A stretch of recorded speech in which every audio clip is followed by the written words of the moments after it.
మాజీ మంత్రి మల్లారెడ్డి చూడటానికి అమాయకుల్లా కనిపించిన కబ్జాలు చేయడంలో మాత్రం మహా ముదురండోయ్. ఆయన మాటలు కామెడీగా అనిపించిన భూములను మింగేయడంలో మాత్రం మల్లారెడ్డిని మించిన వారే లేరు. ఇప్పుడు తెలంగాణ వ్యాప్తంగా చర్చనీయాంశంగా మారిన అంశం ఇదే. మల్లారెడ్డి అక్రమాలు ఒక్కొక్కటిగా బట్టబయలవుతున్నాయి. గత ప్రభుత్వంలో మంత్రిగా ఉన్నప్పుడు విచ్చలవిడిగా చేసిన భూ కబ్జాల గుట్టు రట్టయింది. మరి మల్లారెడ్డి బాధితులకు విముక్తి కలిగేనా? చట్టం తన పని తాను చేసుకుపోతుందా?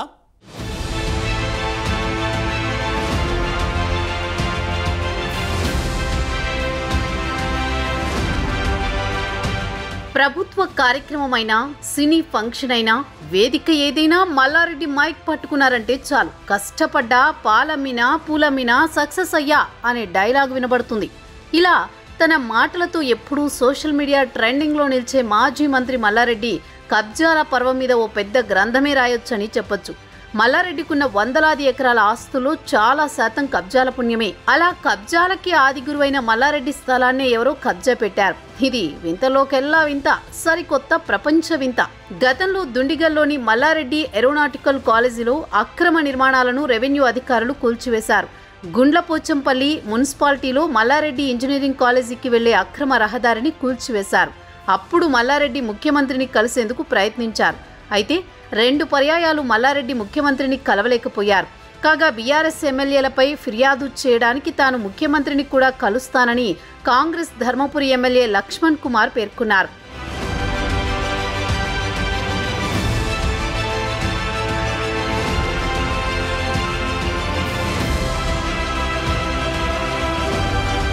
తాజాగా కుత్బుల్లాపూర్ మండలం జీడిమెట్ల గ్రామంలోని సుచిత్ర పరిధిలో సర్వే నెంబర్ 82, 83లో ఉన్న భూమి విషయంలో వివాదం రాజుకుంది.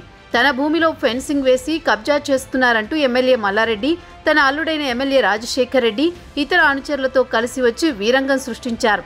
తన స్థలంలో వేసిన ఫెన్సింగ్ ను తొలగించాలని అనుచరులను మల్లారెడ్డి ఆదేశించారు. కోర్టు వివాదంలో ఉన్న తమ భూమిని కొందరు ఆక్రమించుకుంటున్నారని మాజీ మంత్రి మల్లారెడ్డి అల్లుడు రాజశేఖర్ రెడ్డి ఆరోపించారు.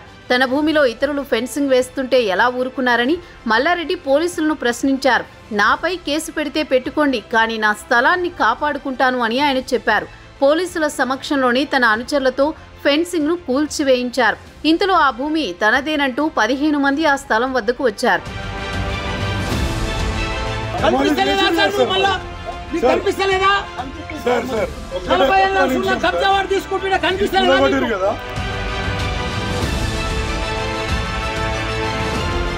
సుచిత్ర పరిధిలోని సర్వే నెంబర్ 82లో ఉన్న భూమి గురించి మాజీ మంత్రి మల్లారెడ్డి ఇతరుల మధ్య వివాదం రాజుకుంది. తాను 400 గజాల చొప్పున 1.11 ఎకరాల భూమిని కొన్నామని ఆ 15 మంది పోలీసులకు చెప్పారు. కాగా 2.5 ఎకరాల భూమి తమదేనంటూ మల్లారెడ్డి వాదిస్తుంటే అందులో 1.11 ఎకరాల భూమి తమదంటూ మరో 15 మంది చెబుతున్నారు. కోర్టు కూడా ఈ భూమి తమదేనని అనుకూలంగా తీర్పిచ్చిందని వారు చెప్పారు. సర్వే నెంబర్ 82, 83లో ఉన్న 2.20 ఎకరాల భూమిని 14 ఏళ్ల క్రితం తాము కొనుగోలు చేశామని మల్లారెడ్డి చెబుతున్నారు. కాగా 2015లో ప్రస్తుత ప్రభుత్వ విప్ అడ్లూరి లక్ష్మణరావు, మాజీ ఎమ్మెల్యే బేతి సుభాష్ రెడ్డితో పాటు 9 మంది కలిసి 3,900 పైచిలకు చదరపు గజాల భూమిని రిజిస్ట్రేషన్ చేయించుకున్నారని ఆయన చెప్పారు. భూమి గురించి గతంలో వారు తన వద్దకు వచ్చారని చెప్పారు.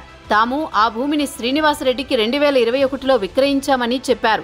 ఈ భూమిపై 2016లో హైకోర్టు ఇంజక్షన్ ఆర్డర్ కూడా ఉందన్నారు. గతంలో సర్వే కోరగా తనకు అవసరం లేదని మల్లారెడ్డి చెప్పారని అడ్లూరి ఆరోపించారు.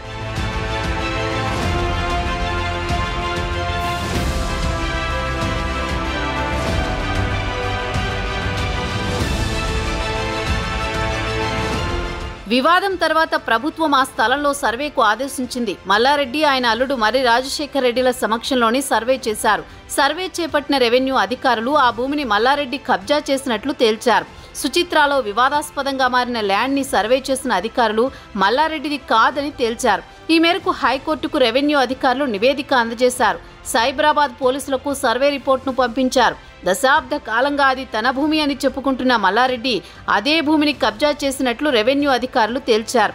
గతంలో బీఆర్ఎస్ అధికారంలో ఉన్న సమయంలో మల్లారెడ్డికి మంత్రి పదవి కట్టబెట్టారు. తన మంత్రి పదవి అడ్డు పెట్టుకుని విచ్చలవిడిగా భూదందాలు చేశారు. తనకున్న 100 ఎకరాలలో గరిష్టంగా ఉన్న భూమి కబ్జా చేసినవే.